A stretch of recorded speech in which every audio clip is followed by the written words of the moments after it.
రామ్ గోపాల్ రెడ్డి గారు, డి శ్రీనివాస్ గారు, సంతోష్ రెడ్డి గారు లాంటి పెద్ద నాయకులు రాష్ట్రానికి సేవలందించినటువంటి భాగ్యం కలిగించినటువంటి జిల్లా నిజామాబాద్ జిల్లా.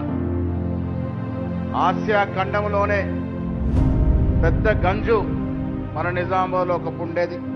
వ్యవసాయ ఆధారితంగా ఉన్నటువంటి ఈ జిల్లా నిజాం సాగర్ ఆయకట్టు నీళ్ల వల్ల యావత్ తెలంగాణలో ఒక ధనాగార జిల్లాగా పేరు పొందినటువంటి నిజామాబాద్ జిల్లాకి మీకు కూడా ప్రత్యేకమైన అనుబంధం ఉంది.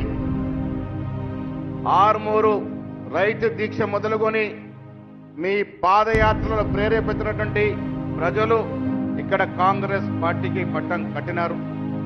ముఖ్యంగా నిజామాబాద్ పట్టణం ముఖ్యమంత్రి గారు తెలుసుకోవాలి, 1931లో ఏర్పడిన మున్సిపాలిటీ ఇది.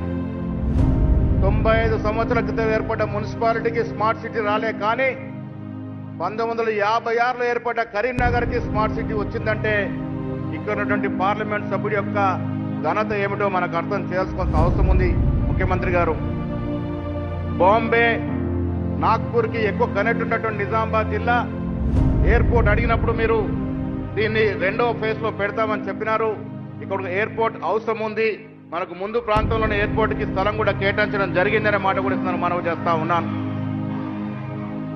మీ విజనరీ నాయకత్వంలో ఇక్కడ ఎయిర్పోర్ట్ ఏర్పడితే ఇటు బాంబేకి, నాగ్పూర్కి, హైదరాబాద్కి మధ్యన హబ్గా మారే అవకాశం ఉంది. కాబట్టి 2వ ఫేజ్లో ఎయిర్పోర్ట్ శాంక్షన్ చేయాల్సిందిగా మిమ్మల్ని కోరుతా ఉన్నాను.